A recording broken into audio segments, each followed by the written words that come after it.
안녕하세요 여러분. 오늘 기도의 인도를 맡은 청년일부 국장 이사오입니다. 안녕하세요. 네, 박수 안 치셔도 되고요.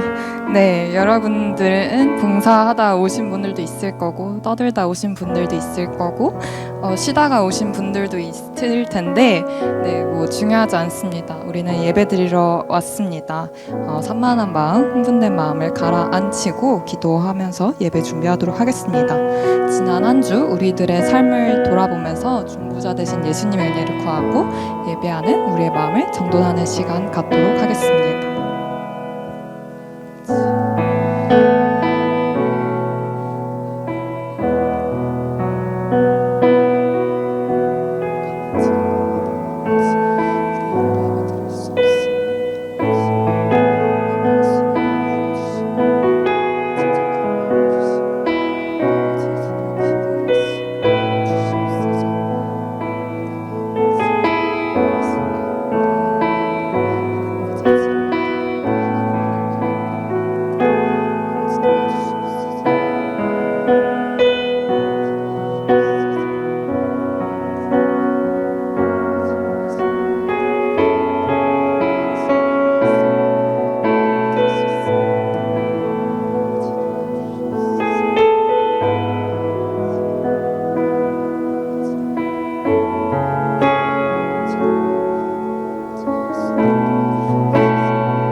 말씀을 한 구절 읽길 원하는데요. 네, 한번 다 같이 읽어볼까요? 시작! 하나님께서 세상을 이처럼 사랑하사 독생자를 주셨으니 이는 그를 믿는 자마다 멸망하지 않고 영생을 얻게 하려 하심이라. 아멘. 저희 공동체가 예배를 드리기 직전에 어떤 말씀을 읽고 묵상을 하면 좋을까 이렇게 고민을 해봤어요. 한 주 동안.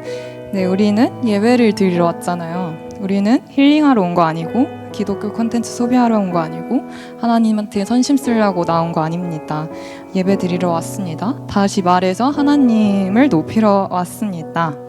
하나님께서는 너무 많은 것을 이미 우리에게 주셨지만 그 중에서 하나의 요를 꼽아봐라 라고 한다면 1초의 망설임도 없이 우리는 십자가 사랑을 대답할 거예요. 하나님께서는 가장 높으신 곳에서 인간의 몸을 입고서 오셨고 우리의 죄를 다 지셨고 의롭다고 말하고 계십니다. 여러분의 삶에는 십자가에 대한 묵상이 얼마나 채워져 있나요? 네, 십자가에 대한 감사와 감격에 대한 마음이 지금 이 순간 여러분에게 채워지고 또 삶에 채워져서 정말 하나님을 높이지 않을래야 않을 수가 없는 삶을 사시기를 기도하고 응원하고 축복합니다. 네, 그래서 이제 첫 번째 예배를 위해서 기도를 할 텐데요. 첫 번째로 하나님만을 높이고 찬양하는 예배가 되도록, 두 번째 세상의 소리, 내가 만든 소리가 아닌 하나님의 음성에 집중하는 예배가 되도록 기도하겠습니다.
공동체를 위해서 기도하겠습니다. 네, 하나님의 사랑과 은혜를 알고 그 사랑을 각자의 자리에서 흘려보내는 우리 공동체 그리고 각 사람이 되도록 기도하겠고요. 두 번째는 지금 탄자니아 팀이 한창 아울리치를 진행 중에 있습니다. 탄자니아 팀을 통해 탄자니아 땅에 복음이 흘러가고 또 아울리치가 선교사님께 위로의 시간이 되도록 함께 기도하겠습니다.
마지막으로 예배를 섬기는 지체들을 위해서 기도하겠습니다. 하나님께서 공동체에게 하고 싶어 하시는 말씀을 이완 강도사님께서 성령 충만함으로 전달할 수 있도록 오늘 설교하시는 강도사님 위해서 기도해 주시고요. 또 예배를 섬기는 지체들의 섬김의 유일한 이유와 동기가 하나님에 대한 감사와 사랑이 되도록 기도하고 예배 시작하도록 하겠습니다.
하나님, 우리를 부르신 하나님의 사랑, 하나님 우리의 어떠함이 아니라 오직 먼저 사랑하기로 작정하시고 우리 위하여 하나밖에 없는 아들 예수 그리스도를 내어주심까지 끝까지 사랑하신 그 사랑이 우리가 하나님을 예배할 수 있는 이유됨을 고백하며 나아갑니다. 하나님, 이 시간 그 사랑을 만나는 시간이 되게 하여 주옵소서. 감사드리며 존귀하신 우리 구주 예수 그리스도 이름으로 기도드렸습니다. 아멘. 우리 계속해서 자리에서 일어나셔서 사도신경 고백하시며 나아갑시다. 전능하사 천지를 만드신 하나님 아버지를 내가 믿사오며 그 외아들 우리 주 예수 그리스도를 믿사오니 이는 성령으로 잉태하사 동정녀 마리아에게 나시고 본디오 빌라도에게 고난을 받으사 십자가에 못 박혀 죽으시고 장사한 지 사흘 만에 죽은 자 가운데서 다시 살아나시며 하늘에 오르사 전능하신 하나님 우편에 앉아 계시다가 저리로서 산 자와 죽은 자를 심판하러 오시리라. 성령을 믿사오며 거룩한 공회와 성도가 서로 교통하는 것과 죄를 사하여 주시는 것과 몸이 다시 사는 것과 영원히 사는 것을 믿사옵나이다. 아멘.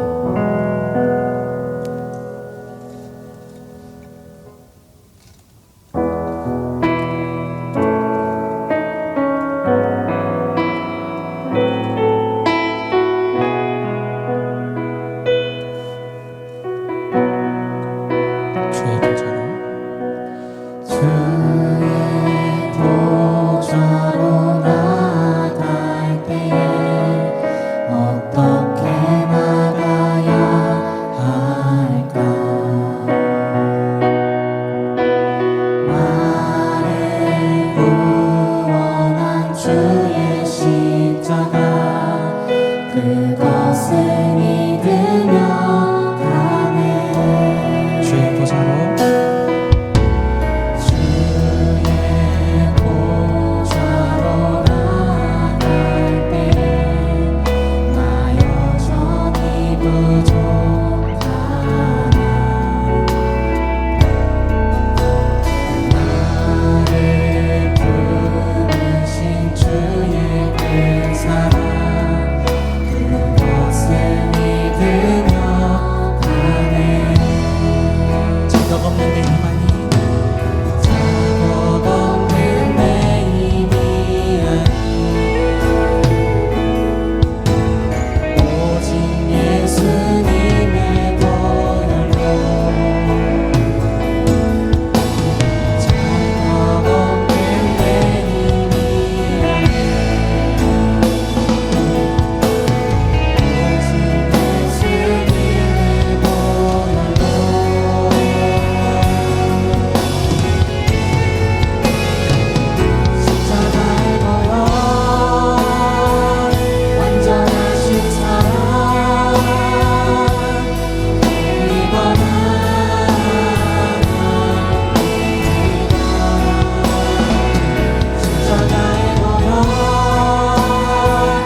이 자리 가운데 예배할 수 있는 것이 나의 어떠함이 아니요 나의 그 무엇도 아니라 하나님 먼저 우리를 부르신 예수 그리스도 십자가 보혈 때문임을 의지하며 나아갑니다. 하나님 그 보혈만을 의지하여 예배하기 위해서 원하오니 하나님 이 시간 우리 가운데 예수 그리스도가 어떤 분이신지 더 알게 하여 주옵소서.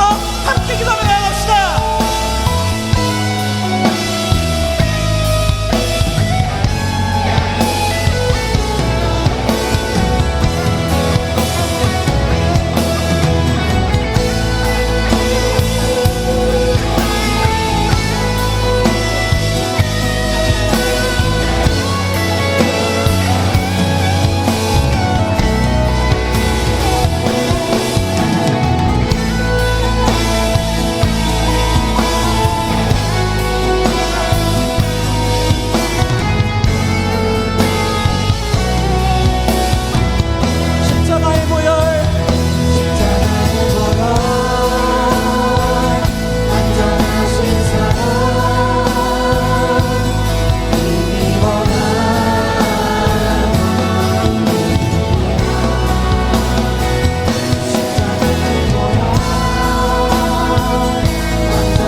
다시 오실 왕, 약속하신 그 예수 그리스도를 찬양하며 나아갑시다. 아멘.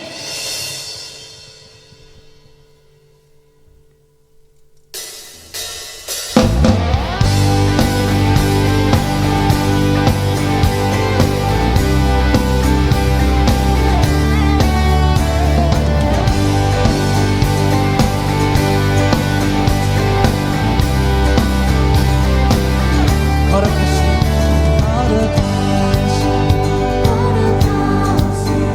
전능의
망망하여 넘어져도 언제나 주만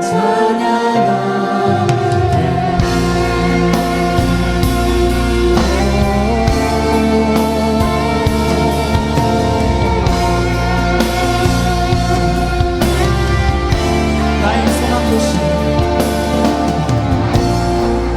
나의 소망 되신 주를 바라봅니다. 다시 오시나의 예수 주를 기다립니다.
목소리로 고백합시다.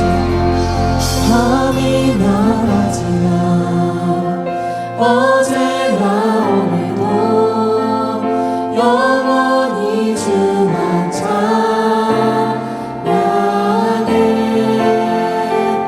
괴롭고 슬플 때 망망하여 넘어져도 언제나 주만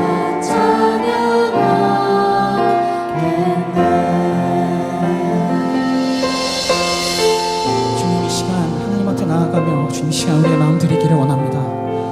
하나님, 주님을 예배할 수 없는 존재인 우리를 위하여 하나님께서 당신 하나밖에 없는 아들 예수 그리스도를 우리에게 주심으로 말미암아 하나님, 우리가 주님께로 돌아가 하나님과 더불어 먹고 마시며 주님의 아들로서 우리를 회복시키신, 주님의 자녀로서 우리를 회복시키신 그 은혜에 감사함으로 나아가기를 소원합니다.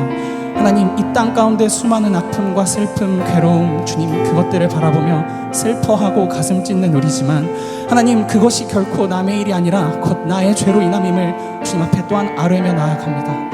하나님, 이런 우리임에도 불구하고 하나님, 당신의 하나밖에 없는 아들 예수 그리스도를 우리에게 내게 주셔서 하나님, 이 시간 더 이상 그 자리에 머물러 있는 것이 아니라 돌이켜 주와 함께 주님을 향하여 나올 수 있게 하심을 감사하며 나아갑니다. 하나님, 이 땅이 결국 끝이 있고 주님 다시 오신다 약속하신 그 약속의 말씀이 하나님 그냥 알고 있는 지식으로 멈추는 것이 아니라 하나님, 오늘도 내 삶 가운데 주님 내가 고백하고 기억하며 하나님 내 삶 가운데 선포하며 하나님 그 주님과 더불어 살아가는 하나님 참된 교제, 하나님 이 땅 가운데 참된 주의 자녀로 살아가는 은혜 우리 가운데 넘치도록 부어주사 하나님, 괴롭고 슬플지라도 주님 낭망하여 넘어지는 그 순간에도 하나님, 우리가 기뻐하고 우리가 다시 돌이켜 찬양할 수 있는 이유 대신 예수 그리스도 이름을 더 깊이 만나는 시간이 되게 해달라고 우리 받을 말씀을 기대하며 함께 기도하며 나아갑시다. 기도하시겠습니다. 오 아버지,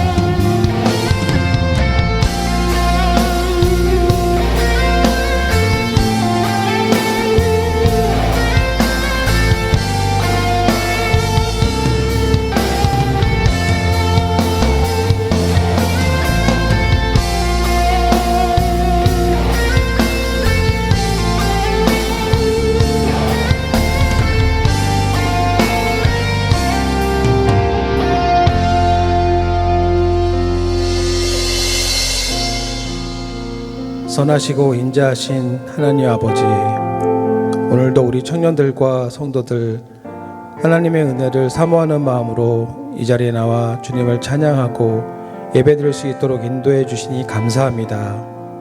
지난 한 주간도 우리 삶의 모든 시간과 모든 상황 속에서 우리를 안전하게 지키시고 주님의 선한 길로 인도해 주심을 감사드립니다.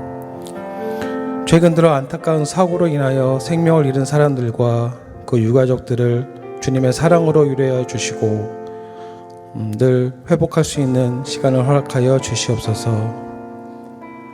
우리는 주님의 보호하심과 인도하심 없이는 단 한순간도 살아갈 수 없는 연약한 존재이며 우리의 생명의 주인 주관자는 오직 하나님 아버지이심을 고백합니다.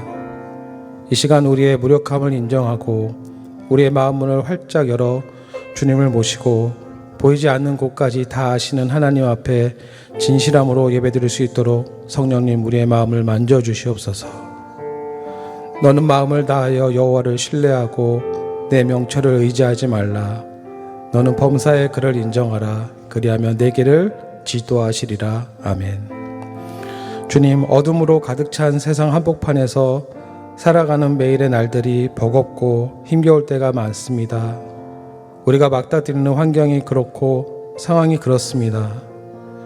그러나 그럴 때마다 고개를 들어 여전히 나와 함께 하시고 계시는 주님의 얼굴을 바라볼 수 있기를 원합니다. 처해진 환경과 상황, 문제들에 압도되지 않고 그 모든 것들에 담긴 하나님의 뜻과 마음을 깨닫게 하시고 우리를 최선과 최상의 길로 이끄시는 하나님을 인정하고 신뢰하며 따를 수 있는 믿음을 이 시간 우리 모두에게 더하여 주시기를 간절히 기도합니다. 특별히 지난 7월 1일부터 탄자니아에서 청년부 아웃리치가 진행되고 있습니다. 탄자니아로 가는 여정 중에도 여러 가지 문제를 만났지만 그 상황마저도 선하게 사용하시며 이끌어 가시는 하나님의 은혜를 경험하게 하시고 팀원들에게 마음의 평강과 영국의 강건함을 주셔서 넉넉히 이길 수 있도록 함께하여 주신 은혜를 감사드립니다. 우리가 항상 예수의 죽음을 몸에 짊어짐은 예수의 생명이 또한 우리 몸에 나타나게 하려 함이라. 아멘. 탄자니아 아웃리치 팀의 모든 사역 가운데 예수 그리스도의 생명이 사랑으로 드러날 수 있기를 원합니다. 모든 것을 다 한다 해도 사랑이 없으면 아무것도 아니며 인간의 노력으로 하는 사랑의 수고에는 한계가 있기에 성령님께서 그들의 마음에 그리스도의 사랑을 넘치도록 부어주시고 무엇보다 팀원들이 먼저 예수님 안에서 하나 되어 서로 뜨겁게 사랑할 때 그 사랑이 넘쳐 흘러 그 땅 가운데 사랑의 열매로 풍성히 맺힐 수 있도록 인도하여 주시옵소서.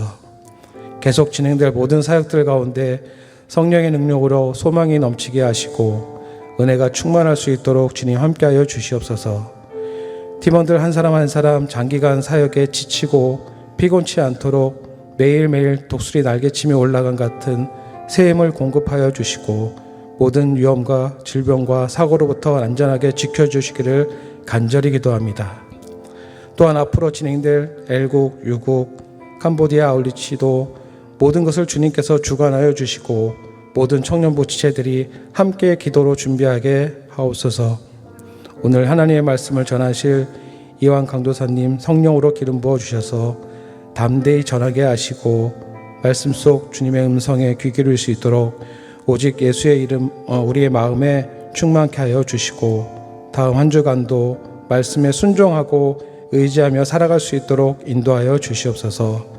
매주일 청년부 곳곳에서 수고하는 섬김의 손길들을 주님 축복해 주시고 은혜를 더하여 주시기를 바라며 이 모든 말씀 다시 오실 예수 그리스도 이름으로 기도합니다. 아멘.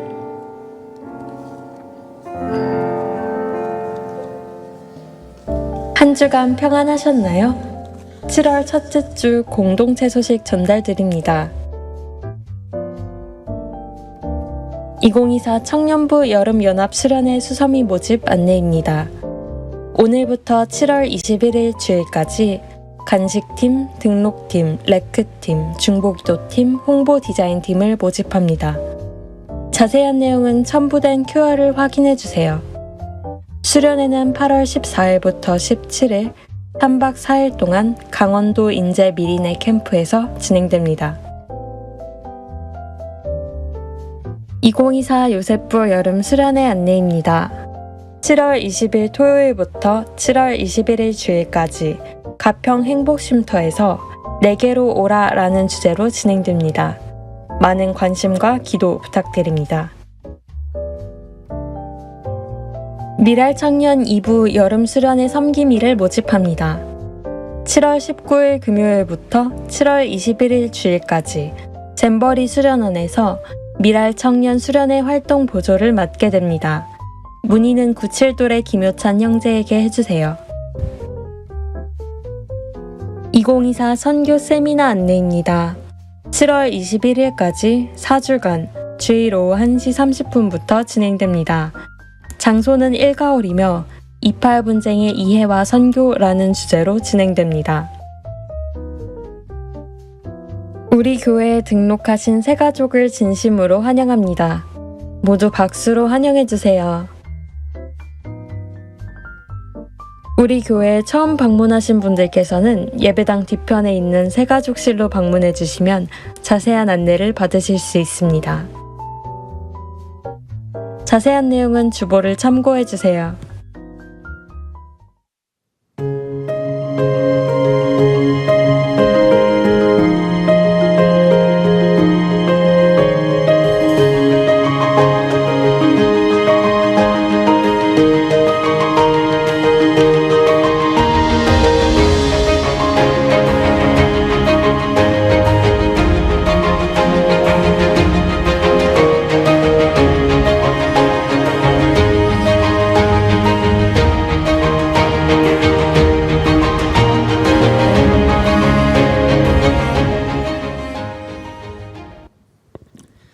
네, 7월 7일 오후 예배 나오신 여러분을 진심으로 환영하고 축복합니다. 또 온라인으로 함께하고 계시는 여러분들도 동일한 은혜로 축복합니다.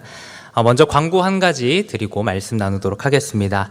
의료선교위원회에서 해외 아울리치 인원을 모집한다고 합니다. 날짜는 2024년 9월 13일부터 18일까지고요.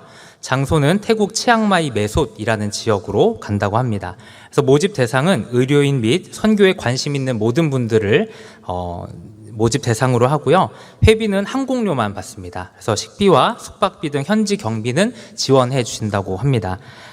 그래서 문의는 사실 이성진 팀장님께 이렇게 부탁드려야 되는데 그 번호를 제가 또 공개하기 좀 그래서 문의하실 분들은 저한테 일단은 연락을 주시면 제가 번호를 알려드리도록 하겠습니다. 네, 우리가 오늘 함께 읽을 하나님 말씀은 요한계시록 1장 7절에서부터 8절까지의 말씀입니다. 요한계시록 1장 7절에서부터 8절까지의 말씀입니다. 네, 요한계시록 1장 7절에서부터 8절까지의 말씀을 우리 한 목소리로 같이 읽도록 하겠습니다. 시작. 볼지어다 그가 구름을 타고 오시리라. 각 사람의 눈이 그를 보겠고 그를 찌른 자들도 볼 것이요 땅에 있는 모든 족속이 그로 말미암아 애곡하리니 그러하리라. 아멘. 주 하나님이 이르시되 나는 알파와 오메가라. 이제도 있고 전에도 있었고 장차 올 자요 전능한 자라 하시더라. 아멘. 2022년 10월 13일이 혹시 무슨 날인지 알고 계신가요? 2022년 10월 13일. 네이버에 검색해도 나오는 날은 아닙니다. 이 날이 무슨 날이냐면 제가 남서울은혜교회 면접을 본 날입니다. 제가 이제 본당에서 면접을 이렇게 진행을 했습니다. 근데 면접을 진행하셨던 목사님께서 저에게 이런 질문을 하셨어요. 이제 청년부 사역자로 오시게 될 텐데 청년의 때에 뭐가 가장 중요하다고 생각하십니까? 이렇게 질문을 하셨습니다. 저는 그때 기준이 가장 중요합니다. 이렇게 이야기를 했어요. 특별히 청년의 때는 많은 것들을 선택해야 되는 때죠. 그래서 진로를 선택하기도 하고 어떤 직장에 갈 것인가, 또 어떤 일을 할 것인가, 어떤 사람을 만나서 결혼할 것인가, 이런 여러 가지 중요한 것들을 결정을 해야 되는 때가 청년의 때인데 이 결정할 때 정말 중요한 게 바로 기준이 명확한 것이죠. 그래서 성경이라고 하는 분명한 기준을 가지고 살아야 된다. 또 저는 그것을 열심히 가르칠 겁니다. 제가 이렇게 그 목사님께 얘기했던 기억이 납니다. 그런데 지금도 동일한 생각인가? 라고 질문을 하면 조금 바뀌었다고 이야기를 할 것 같습니다. 특별한 어떤 사건이 있었던 것은 아니고 제가 말씀을 연구하고 또 설교를 하면서 저의 생각이 좀 변했습니다. 만일 저에게 다시 청년의 때에 가장 중요한 게 뭡니까? 우리 청년들이 꼭 가지고 있어야 될 한 가지가 있다면 그게 무엇입니까? 이렇게 질문을 한다면 저는 영혼을 추구하며 사는 것이다. 이렇게 대답할 것 같습니다. 사실 이것은 청년의 때에만 중요한 것이 아니라 모든 성도들에게 있어서 가장 중요하고 신앙에 있어서 가장 핵심적인 것이 바로 영혼을 사모하고 또 영혼을 준비하고 추구하며 사는 것이다 라고 말할 수 있습니다. 청년의 때를 바르게 살 수 있는 것은 영혼이라고 하는 분명한 목표를 설정하는 것이라고 저는 이야기해주고 싶습니다. 우리는 보통 설교를 들을 때 영혼에 관한 설교를 들으면 좀 뭔가 나하고는 별로 상관이 없는 것 같은 그런 느낌이 들기도 하죠. 또 설교자가 천국에 대해서 이야기하거나 주님 다시 오신다 이런 설교들을 할 때 이건 좀 나와는 상관이 없는 먼 미래에 있는 일인 것처럼 우리는 그렇게 여기곤 합니다. 그리고 우리는 주로 현실을 위로해주는 그런 말씀들을 원하곤 하죠. 그러나 저는 좀 다른 생각입니다. 우리에게 지금 필요한 말씀은 영혼에 관한 말씀입니다. 그리고 우리가 추구해야 할 영원한 목표에 관한 것이다. 이렇게 말하고 싶습니다. 비유해보자면 좀 이런 것 같습니다. 그러니까 우리가 보통 길을 찾을 때 어떻게 하죠? 처음 가는 길일 때 핸드폰을 꺼내서 내비게이션을 찍죠. 그리고 목적지를 검색을 해서 그 목적지를 찍고 걸어갑니다. 가는 길은 그때그때 다를 수 있습니다. 갑자기 공사를 해가지고 돌아서 가는 경우가 생기기도 하고요. 새로운 길이 뚫려서 가는 길이 단축이 되기도 합니다. 그런데 어느 길로 가는가 보다 더 중요한 것이 있다면 목적지가 어디냐 하는 것이죠. 우리는 때때로 인생의 막다른 길을 만나기도 합니다. 그래서 그 막다른 길을 만날 때 왼쪽으로 갈 것인가 오른쪽으로 갈 것인가 결정을 해야 되는 상황들이 이제 찾아오죠. 그럼 어디로 가야 되는가? 왼쪽으로 가는 게 옳은가? 오른쪽으로 가는 게 옳은가? 그런데 어디로 갈지를 뭐가 결정할까요? 목적지가 어디로 갈지를 결정하죠. 내가 가야 하는 목적지가 오른쪽으로 가야 하는 길이라면 오른쪽으로 가는 것이 맞습니다.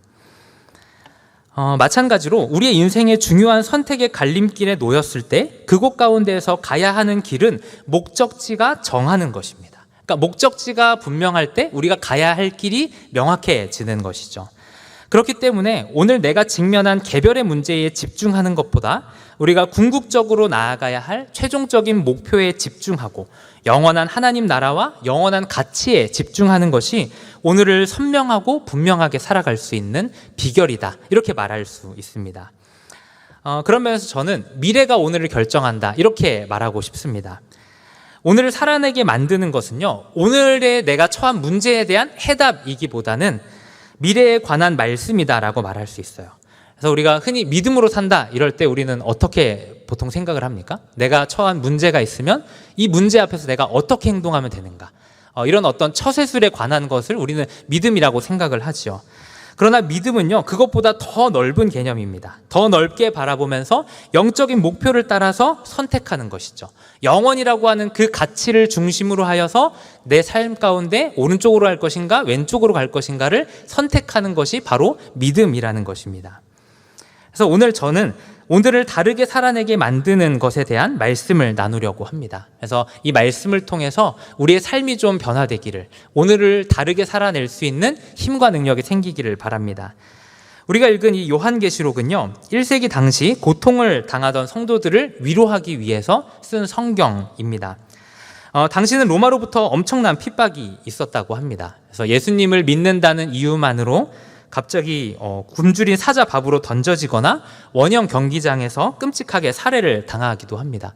그리고 이제 문헌 같은 걸 보면은 사람을 이제 등불로 썼다 그래요. 그러니까 사람을 장대에 꽂아서 그걸로 이제 불을 밝히는 겁니다. 화형에 처해서 그거를 밤에 이제 등불 대신 사용했다. 이렇게 말하기도 하죠. 그러니까 엄청난 핍박을 받는 것입니다. 근데 이런 극심한 핍박이 있으니까 성도들 가운데 두 가지 모습이 나타나기 시작했습니다. 첫 번째는 신앙을 타협하기 시작하는 겁니다. 그러니까 예수님을 믿지 않는다라고 말하면 이제 죽음을 당하는 것을 면할 수 있기 때문에 예수님을 부인하기 시작하는 거죠. 그리고 초대교회 당시에는 니골라당이라는 이단이 판을 쳤다고 합니다. 근데 이 니골라당은 오늘식으로 하면 구원파 이단입니다. 그러니까 구원을 받았으니까 어떤 죄를 지어도 상관없다라고 주장하는 사람들이 나타나기 시작한 거죠. 그러니까 마음껏 예수님을 부인하고 신앙을 타협하는 일들이 초대교회 가운데 있었습니다. 그리고 또 다른 하나의 문제는 성도들이 절망 가운데 사로잡혀 있는 것입니다. 예수님을 부인하지는 않지만 언제 죽을지 모르기 때문에 두려움과 근심 가운데에서 살아갈 수밖에 없는 것이죠. 그러면서 하나님께서 우리를 진짜로 돌아보고 계시는가, 정말 우리를 사랑하시는가, 능력이 많으신 게 분명한가 하는 이런 의심들로 성도들의 마음이 가득 채워지기 시작했습니다. 이렇게 오늘을 고통스러워하고 있는 이 성도들을 향해서 주시는 하나님의 위로가 바로 요한계시록이라고 하는 말씀입니다. 그래서 이 말씀은요, 우리가 잘 아는 대로 앞으로 있을 일에 대한 말씀을 이야기하죠. 그러니까 오늘 현실의 문제에 대해서 이 문제는 이렇게 답을 하고 이 문제 이런 상황에서는 이렇게 행동하고 이런 것들을 말해주는 것이 아니라 앞으로 하나님께서 이루실 일들, 앞으로 주님께서 다시 오실 것이다, 주님께서 통치하실 나라가 있다라고 하는 것을 답으로 주고 있습니다. 초대교회 성도들이 원하는 답은 아마 자신들이 처한 문제에 대한 직접적인 답일지 모르겠습니다. 그러나 하나님께서 그들에게 주신 답은 장차 일어날 미래의 사건에 대한 것이죠. 그러니까 이 미래의 일이 오늘을 고통스럽게 살아가고 있는 자들을 살아내게 하는 말씀이 된다, 이렇게 이야기할 수 있습니다. 특별히 우리가 읽은 이 7절부터 8절까지의 말씀은요, 요한계시록 전체에서 가장 중요한 말씀이다, 이렇게 이야기할 수 있습니다. 사실 이 부분은요, 요한계시록의 결론이기도 하고 또 적용이기도 합니다. 보통 책의 마지막 부분에 결론이 등장을 하죠. 우리가 책을 읽으면 이 책이 결국 말하고자 하는 내용이 제일 마지막에 등장을 합니다. 그런데 요한계시록은 독특하게도 책 앞부분에 서론이자 결론이 등장하는 구조입니다. 그래서 이 내용을 좀 보면은요, 요한계시록 1장 1절부터 8절까지는 요한이 이제 편지를 쓰게 된 내용에 대해서 이야기를 하고 있습니다. 그래서 하나님께서 앞으로 일어날 일들에 대한 환상을 보여주셨고 이것을 교회에 전달하라고 하셨습니다 라고 하면서 이 기록 목적을 설명을 하지요. 그리고 나서 9절부터 이제 22장 마지막 절까지 회상 장면이 등장을 하는 겁니다. 그래서 하루는 제가 반모섬에서 기도하는데 주의 환상이 저에게 보이기 시작했습니다, 이러면서 이제 과거 회상하는 장면이 등장을 하죠. 그리고 그 환상을 다 보고 난 다음에 요한이 붓을 들어서 이 요한계시록을 기록한 것입니다. 그러니까 1장 1절부터 8절까지의 내용은 환상을 다 보고 요한이 성도들에게 편지하는 겁니다. 여러분, 주님께서 이것을 기록하라 하신 것은 여러분들이 이런 것들을 기억하고 이런 것들을 믿으며 이 땅을 살라는 것입니다 라고 하면서 이렇게 편지를 하는 것이죠. 그런 의미에서 우리가 읽은 이 7절과 8절 말씀은 요한계시록의 결론이기도 하고 또 적용이기도 합니다. 먼저 우리가 이 말씀을 좀 한번 살펴보도록 하죠. 첫 번째로 우리가 나눌 것은 주님의 다시 오심, 즉 재림에 관한 내용입니다.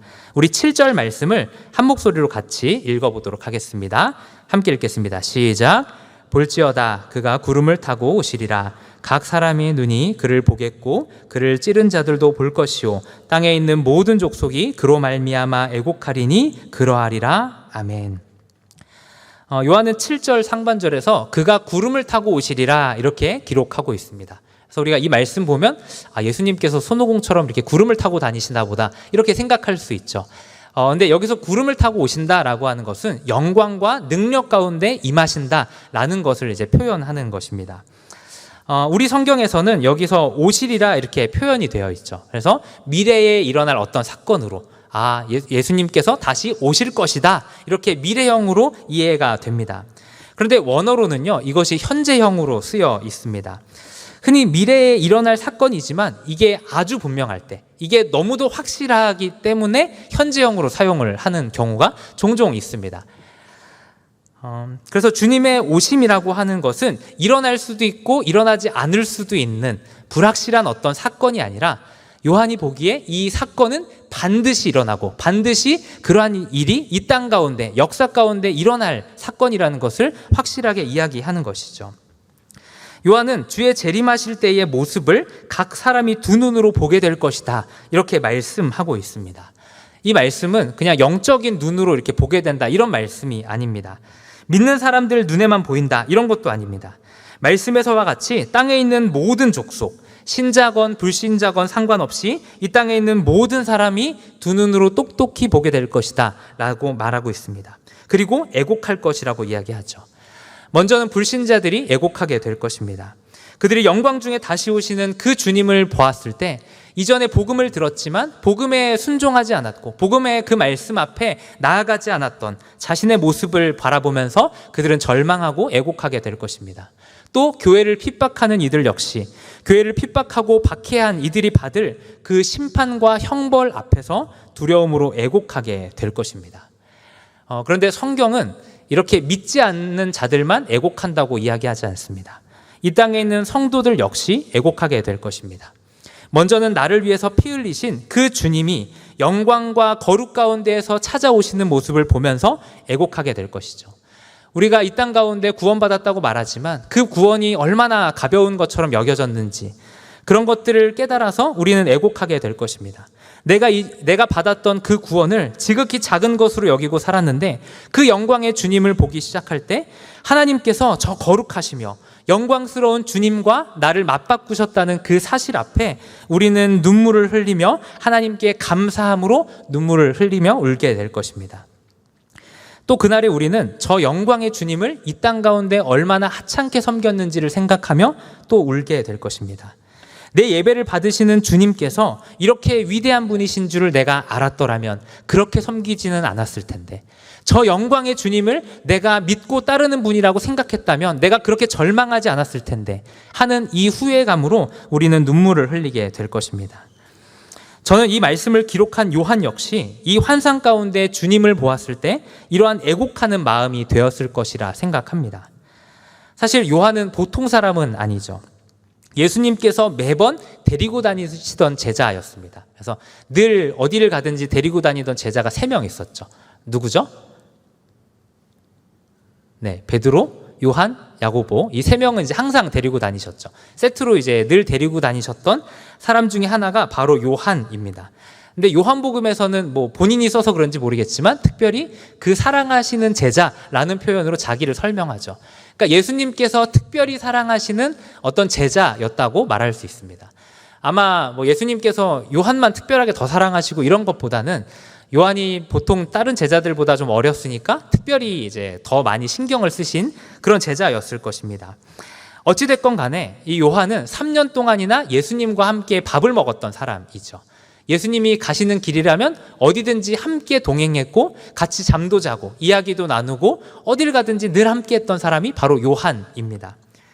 그리고 그는 일평생을 예수님의 사도로서 살았습니다. 많은 사역들을 감당했고 고난을 당하면서도 그것을 영광인 줄로 알고 살았습니다. 그런데 어느 주일 아침 하나님께서 그에게 앞으로 있게 될 일들을 환상 가운데 보여주셨습니다. 그리고 그가 환상 중에 보았던 것은 영광 가운데 계신 그리스도였다는 것입니다.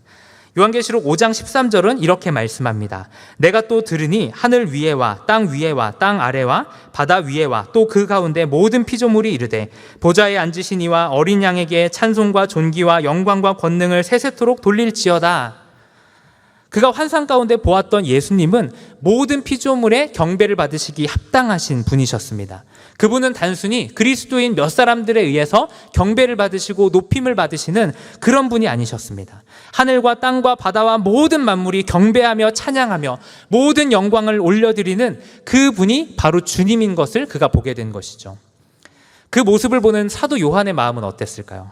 아마 심장이 터져버릴 것 같았을 겁니다.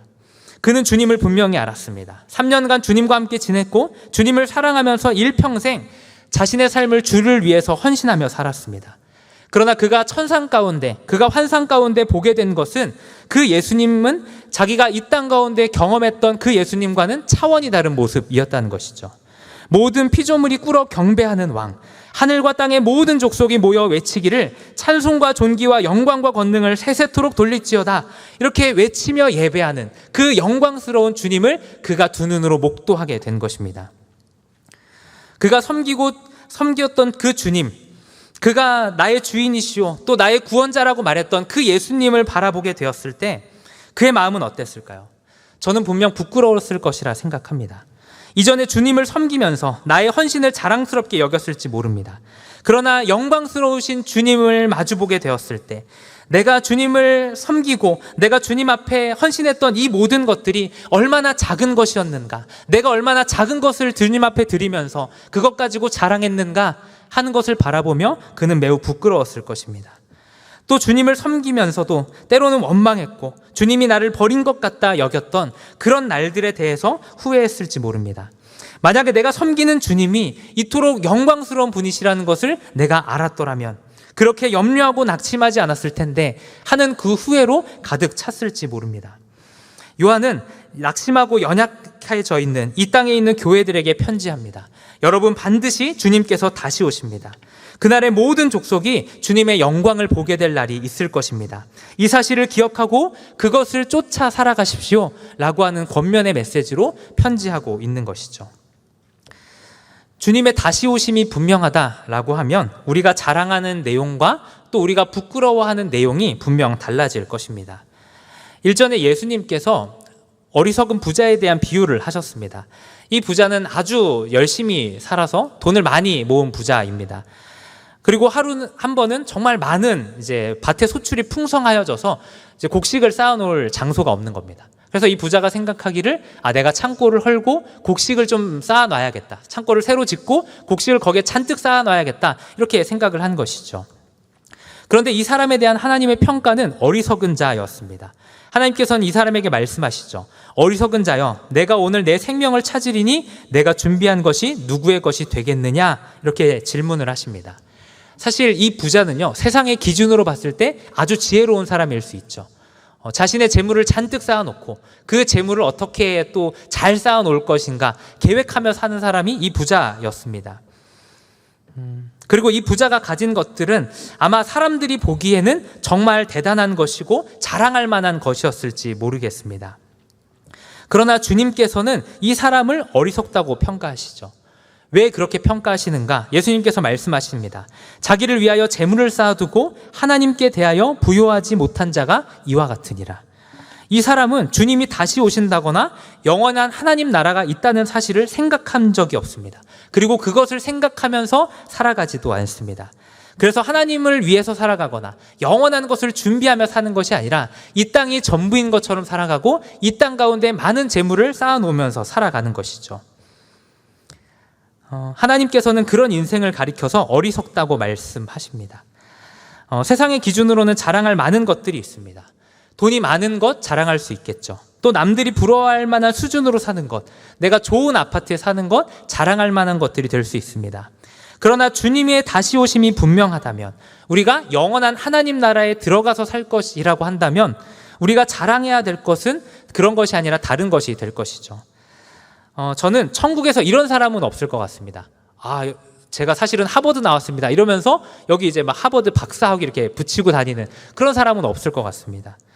또 천국에는 이제 통장 들고 다니는 사람은 없을 겁니다. 통장 들고 다니면서 봐봐, 내 이렇게 통장 잔고 장난 아니지? 이러면서 자랑하는 사람은 분명 없을 것입니다. 그런 것들이 이 땅 가운데에서는 효력이 있을지 모릅니다. 그러나 영원한 하나님 나라에서는 아무런 자랑도 되지 못하죠. 도리어 주님 앞에 인정받고 주님 앞에 칭찬받는 것들은 무엇입니까? 우리가 주를 위하여 고난을 당한 것, 주를 위하여 참은 것, 주를 위하여 섬기고 다른 이들을 사랑한 이것은 영원토록 남는 것입니다. 예전에 한 목사님께서 이 은퇴를 하시게 됐답니다. 그래서 목사님께서 은퇴 설교를 하시고 은퇴 설교 마지막 부분에 이렇게 이야기를 하셨습니다. 중직자 여러분들은 다 이렇게 앞으로 나와서 한 줄로 쭉 서주십시오, 이렇게 얘기를 했어요. 그래서 뭐 갑작스러운 일이니까 이렇게 뭐 장로님들과 또 이렇게 집사님들이 이렇게 쭈뼛쭈뼛 하시면서 이렇게 앞에 자리에 나오셨습니다. 그래서 목사님께서 또 이렇게 한마디를 하셨어요. 성도 여러분, 혹시 여러분들 중에서 내가 정말 어려울 때, 낙심하고 절망했을 때 나를 찾아와서 위로해 주었고 기도로 중보해 주었던 중직자가 있다면 그 뒤에 가서 서십시오, 이렇게 얘기를 했습니다. 연말에 한번 해볼까 싶은 생각도 드는데 그 뒤에 서십시오, 이렇게 얘기를 했습니다. 그래서 목사님께서 시키시는 대로 성도들이 중직자 뒤에 가서 줄을 서기 시작했습니다. 그래서 평소에 교회에서 좀 한가닥 하시는 분들, 교회에서 이제 좀 목소리 크신 분들 있잖아요. 막 회의 때 꼭 막 이렇게 얘기하고 주장하고 하시는 분들 뒤에는 몇 명 안 서 계셨답니다.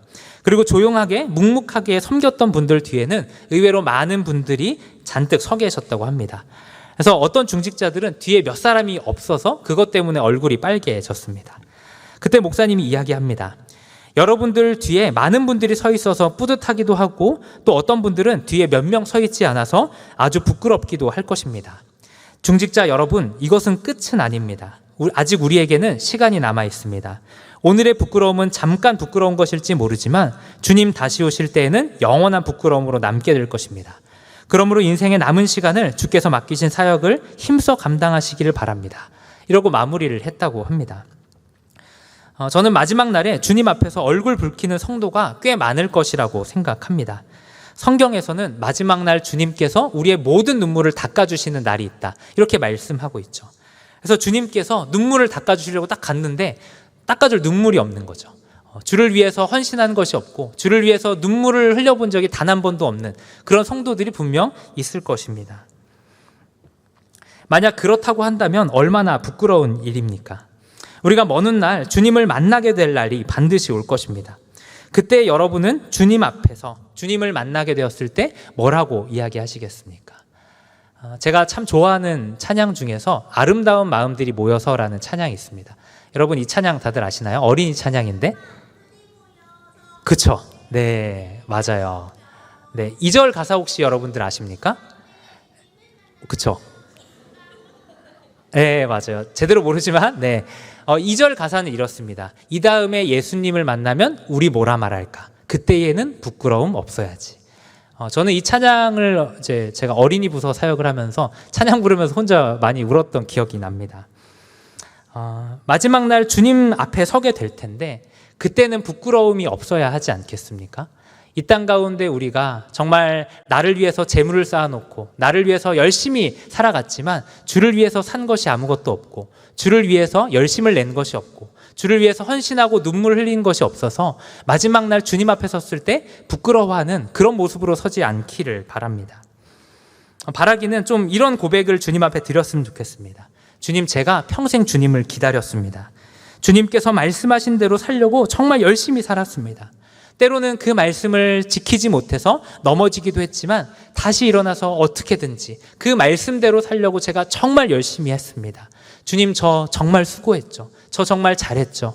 라고 주님 앞에 말할 수 있는 우리가 되었으면 좋겠습니다.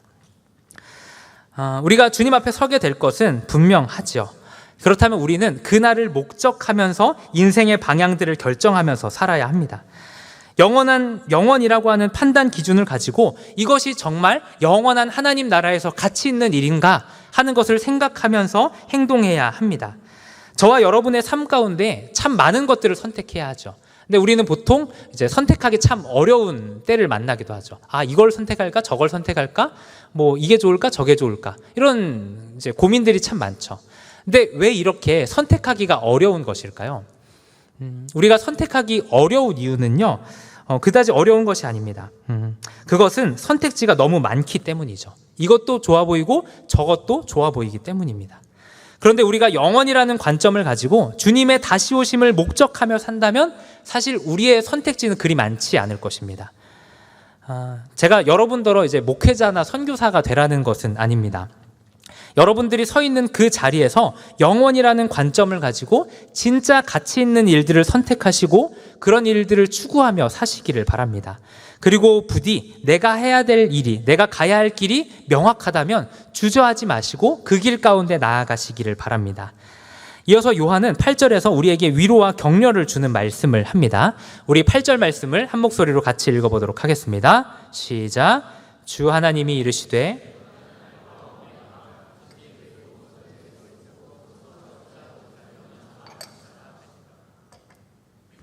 아멘. 8절 말씀에서는 하나님께서 자신을 알파와 오메가다 이렇게 말씀을 하십니다. 이 알파와 오메가라는 것은 헬라어 첫 글자와 마지막 글자를 표현한 것입니다. 그래서 하나님께서는 자신을 이제 헬라어 첫 글자인 알파에서 마지막 글자인 오메가로 표현을 해주고 있죠. 근데 이 표현은요, 영어로 치면은 A부터 Z까지라는 표현입니다. 그래서 A to G라고 하는 표현들 여러분 다들 아시죠?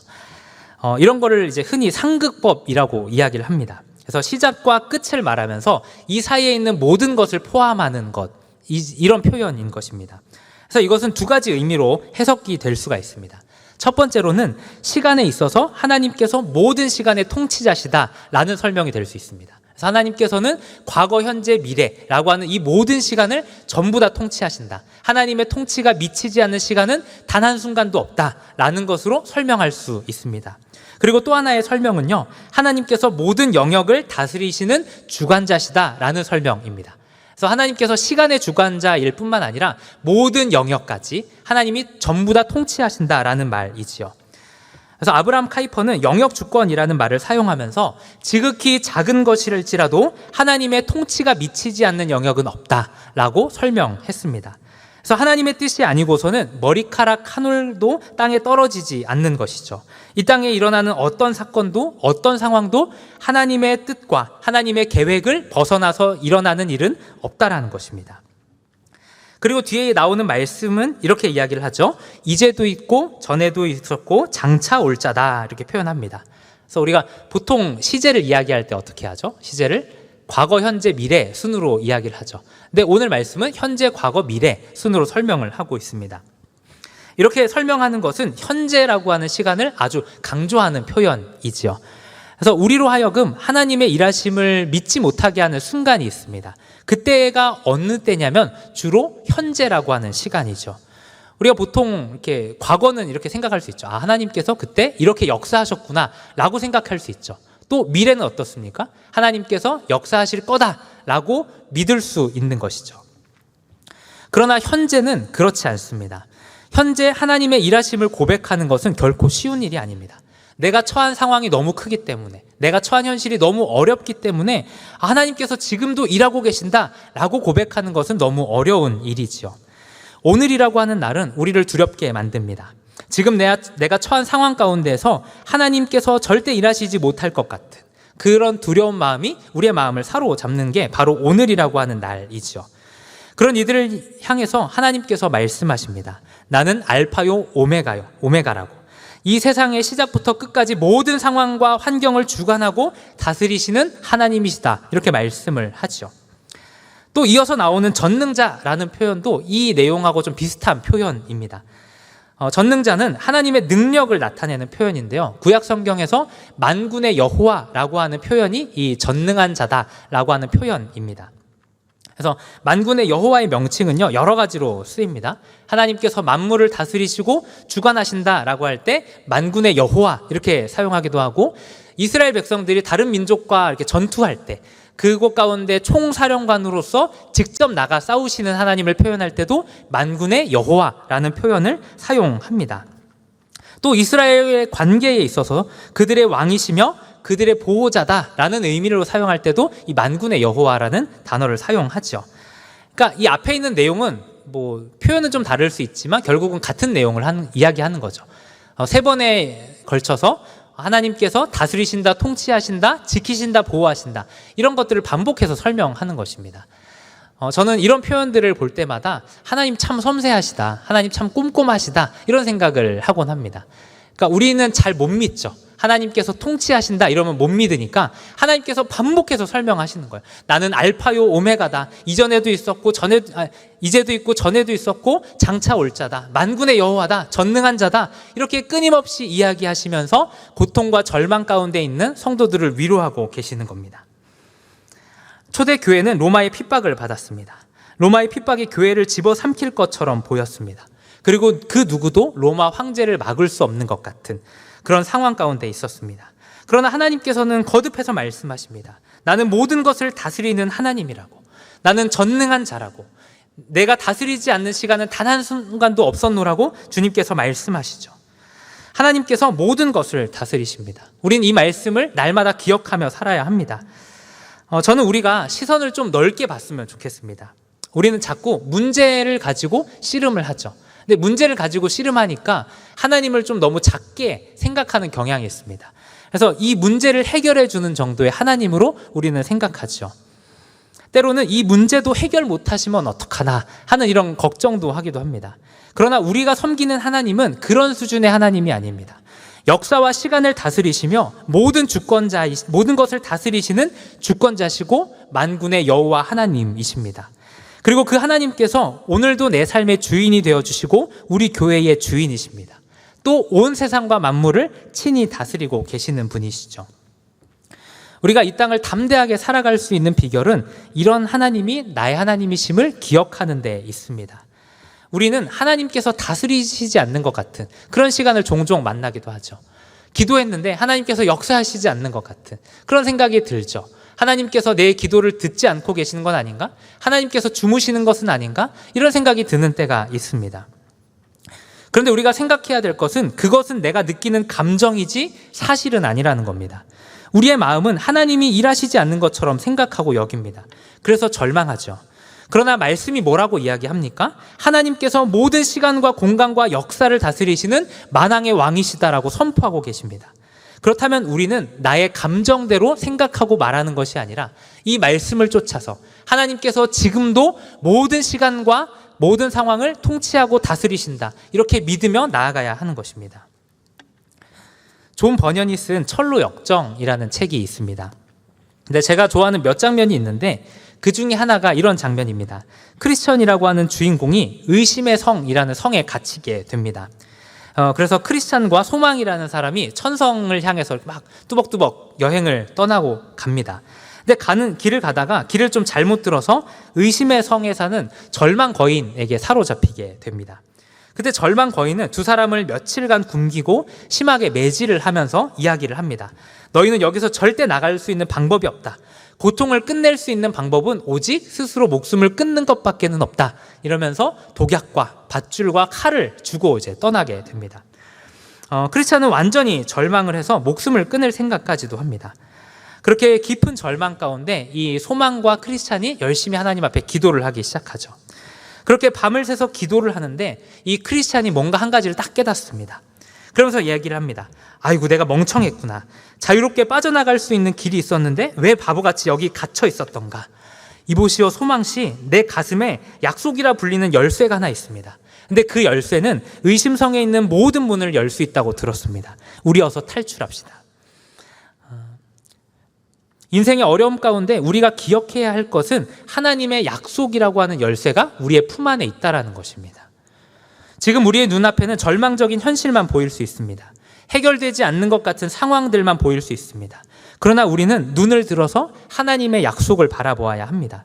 하나님의 약속은 멀리 있는 것이 아닙니다. 우리가 매일같이 읽는 이 성경에 적혀 있습니다. 성경을 한번 펴서 보십시오. 수많은 약속들로 가득합니다.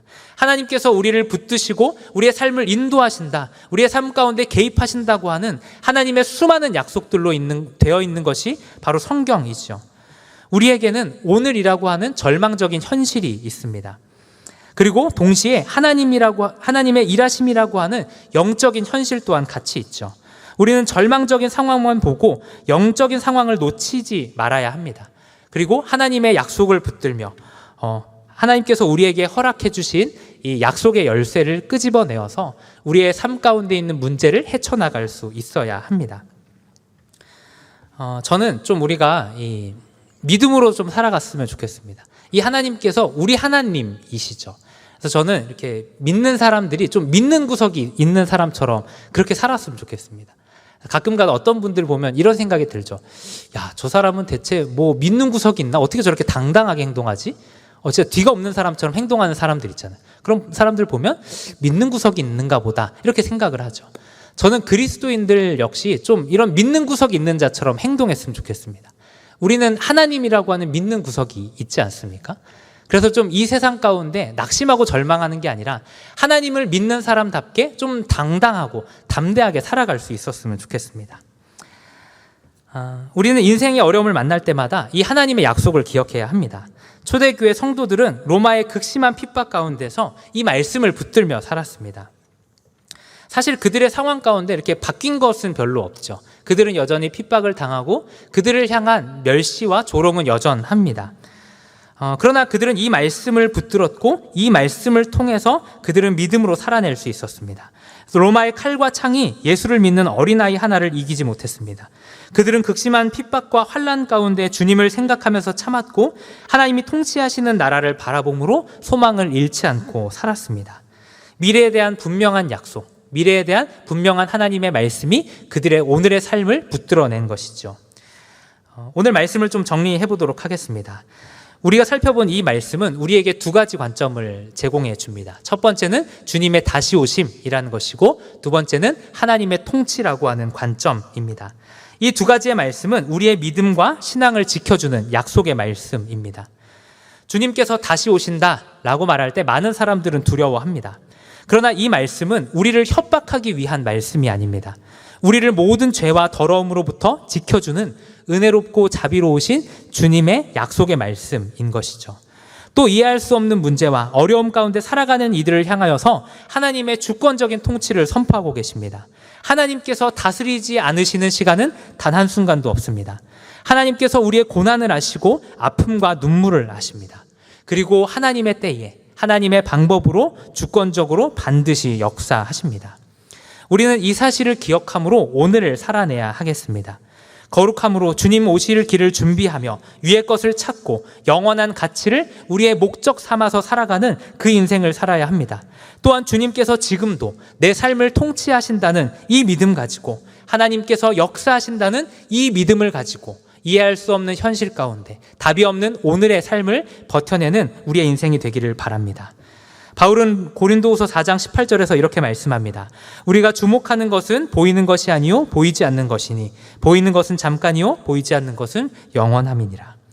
잠시 잠깐 있다 없어질 것을 쫓아 사는 인생이 아니라 영원한 가치, 하나님 나라에서 영원토록 기억되는 것을 따라서 믿음으로 선택하고 결정하는 저와 여러분의 삶이 되기를 간절히 소망합니다. 우리 시간 함께 찬양하기 원합니다.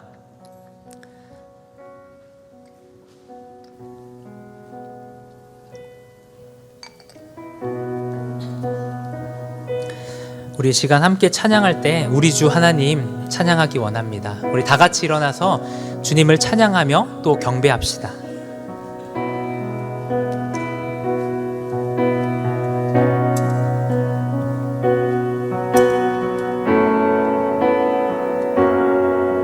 우리 주 하나님 큰 영광과 존귀를 받기에 합당하신 지금 여기 계신 하나님, 온 천지 만물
아멘. 그렇습니다.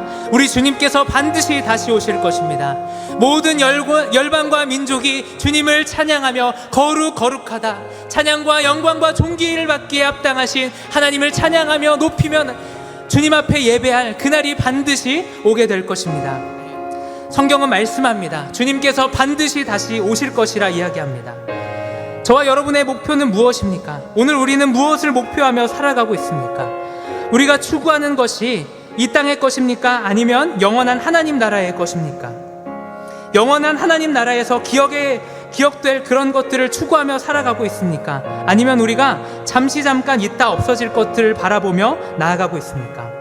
우리 시간 같이 결단하며 나아갑시다. 하나님, 우리가 위의 것을 찾게 하여 주시옵소서. 하나님, 우리가 영원한 가치를 소망하며 영원한 것을 추구하며 살아가는 인생이 되게 하여 주시옵소서. 하나님, 우리가 살아갈 때마다 반드시 주님께서 다시 오실 것이고 그 주님 앞에 부끄러움 없기를 원하는 그 삶을 살아가기를 원하는 그 마음 가지고 나아가기를 원합니다. 하나님, 우리에게 영원을 사모하는 마음을 허락하여 주시옵소서. 하나님, 우리가 주님 다시 오실 때 부끄럽지 않은 인생 되게 하여 주시옵소서. 우리 이러한 기도 제목 가지고 함께 결단하며 나아가도록 하겠습니다.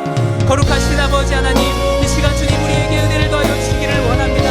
하나님, 우리 주님께서 반드시 다시 오실 것이라 그렇게 말씀하셨습니다. 하나님, 우리가 영원을 사모하며 하늘의 것을 구하며 영원을 추구하며 살아가는 그런 인생들이 되기를 원합니다. 우리 주님께서 다시 오실 때에 하나님, 우리가 부끄럽지 않은 그런 인생으로 나타나기를 원합니다. 하나님, 우리가 위의 것을 찾게 하여 주시옵소서. 하나님, 보이는 것은 잠깐이지만 보이지 않는 것은 영원하리라 말씀하셨다오니 하나님, 우리가 이 보이지 않는 것을 쫓아 사는 인생이 아닌 주님 보이지 않는 것을 쫓아 살아가는 인생, 주님 영원한 것을 소망하며 나아가는 그런 인생이 되어지게 하여 주시옵소서. 하나님, 우리가 영원한 하나님 나라를 소망하며 살아가기를 원합니다. 우리의 인생을 살아갈 때마다 주님께서 다시 오신다는 이 사실을 날마다 기억하므로 그 주님 앞에 우리의 삶을 거룩하게 드리며 주님 하나님 나라를 소망하며 영원한 것을 쫓아 영원한 것에 내 모든 삶을 드리며 나아가는 저희 인생들 될 수 있도록 주님 도와주시옵소서. 하나님, 우리의 인생 가운데에 영원한 것을 따라서 우리의 삶을 선택하며 그렇게 영원한 것을 향하여 나아가는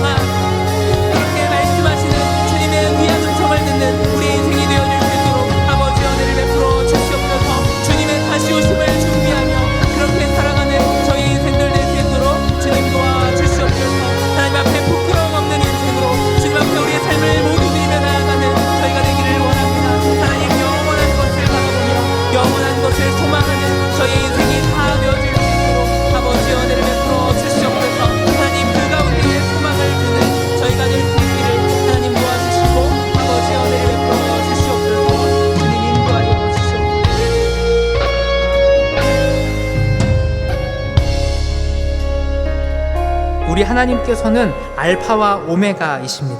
하나님께서는 모든 만물을 다스리시고 통치하십니다. 우리는 이 사실을 알지만 많은 경우 이 사실을 믿지 못하고 살아가는 것 같습니다. 그리고 내 감정을 따라서 하나님께서 일하신다는 것을 생각하지 않는 것 같습니다.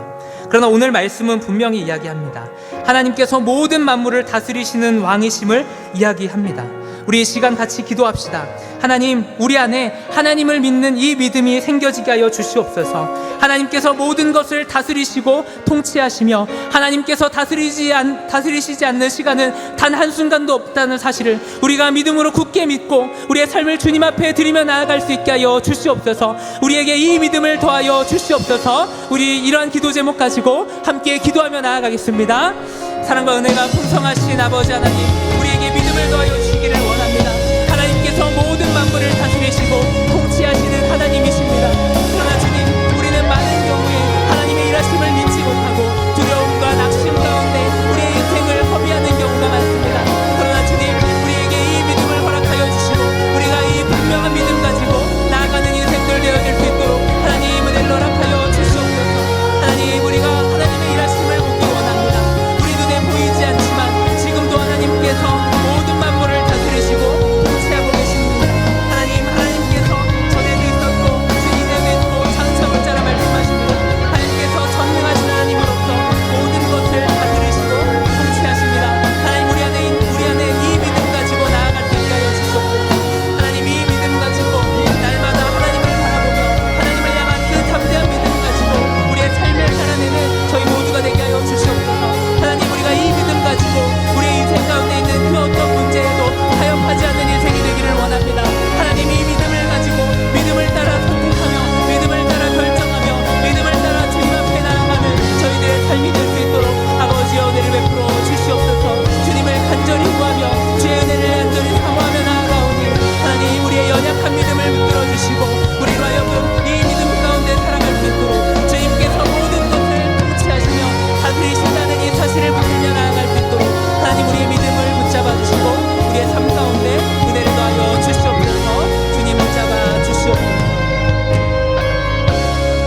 우리 마지막으로 같이 기도할 때 지금 아울리치 현장 가운데 나가 있는 탄자니아 팀을 위해서 같이 기도하기를 원합니다. 탄자니아 팀이 이제 본격적으로 사역을 시작했습니다. 이들을 위해서 같이 기도할 때 하나님, 이들의 사역 가운데 은혜를 더하여 주시고 또한 이들에게 성령의 충만함을 더하여 주옵소서. 하나님, 그리하여 이들이 하나님께서 맡겨주신 그 사명을 잘 감당하는 자들이 되게 하여 주옵소서. 기도해 주시기 바랍니다. 그리고 또 이들이 사역 가운데 지치지 않고 기쁨으로 이 사역을 감당하게 하여 주옵소서. 같이 기도해 주시고요. 또 이들의 건강과 안전을 지켜 보호하여 주옵소서. 우리 이러한 기도 제목 가지고 탄자니아 팀을 위해서 함께 중보하며 나아가도록 하겠습니다. 사랑과 은혜가 풍성하신 아버지 하나님, 이 아우리치 팀을 위해서 기도합니다. 하나님, 탄자니아 팀이 하나님의 부르심을 쫓아 그 땅 가운데 나아갔습니다. 하나님, 우리 탄자니아 팀 가운데 성령의 충만함을 더하여 주시기를 원합니다. 하나님께서 그들을 부르셨을 때 그들을 통하여서 그 땅 가운데 하실 하나님의 일들이 있고 하나님의 계획들이 있음을 고백합니다. 하나님, 이들에게 맡겨주신 이 사명을 잘 감당할 수 있는 힘과 능력을 더하여 주시옵소서. 하나님, 이들의 사역을 감당하는 가운데 지치지 않게 하시고 기쁨으로 사역을 감당할 수 있도록 하나님, 이들의 마음을 붙드시고 은혜를 베풀어 주시옵소서. 하나님, 특별히 이들을 위해 기도하기는 이들의 모든 건강과 안전을 지켜 보호하여 주시기를 원합니다. 하나님께서 그들 가운데 눈동자와 같이 지켜 보호하여 주시고 이들의 믿음을 붙잡아 주셔서 하나님의 사역을 감당하는 데에 시험 드는 자 없게 하시고 하나님께서 주시는 은혜로 말미암아 감사가 차고 넘치는 이 아우리치가 될 수 있도록 아버지의 은혜를 베풀어 주시옵소서.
사랑과 은혜가 풍성하신 하나님, 우리 주님께서 다시 오실 줄 믿습니다. 하나님, 우리가 이 고백을 입술로가 아닌 삶으로 살아내는 자들이 되기를 원합니다.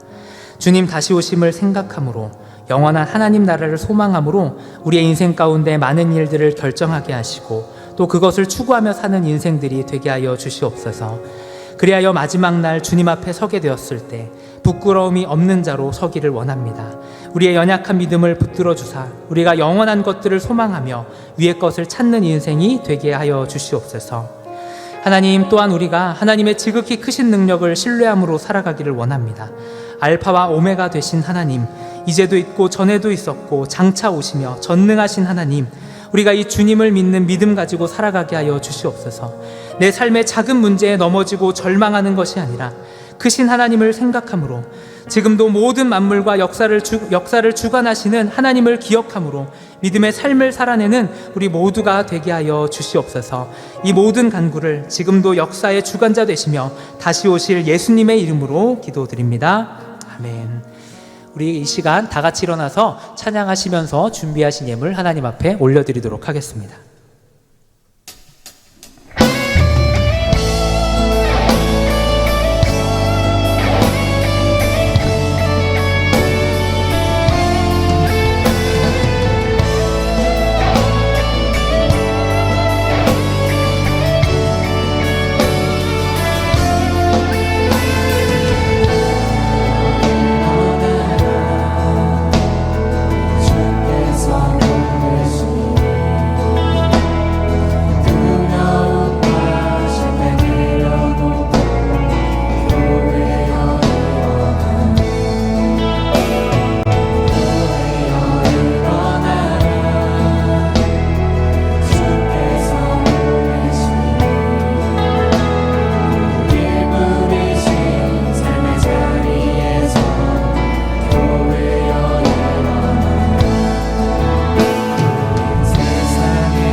드려진 예물 위해서 기도하도록 하겠습니다.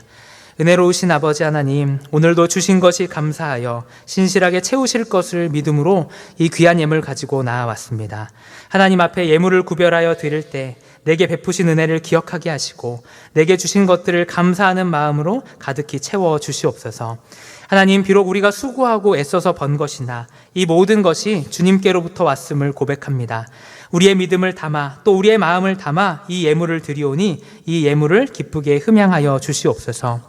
하나님 앞에 모인 것이 비록 작은 것이나 작은 것을 들어 놀랍게 역사하시는 하나님이심을 고백합니다. 하나님이 이 예물이 쓰이는 곳곳마다 하나님의 영광이 나타나게 하시고 하나님을 알지 못하는 이들에게 하나님의 선하심과 인자하심이 드러나는 일에 이 예물을 귀하게 사용하여 주시옵소서.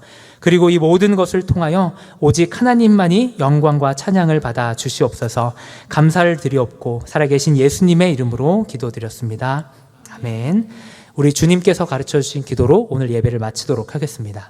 하늘에 계신 우리 아버지여, 이름이 거룩히 여김을 받으시오며 나라에 임하시오며 뜻이 하늘에서 이루어진 것 같이 땅에서도 이루어지이다.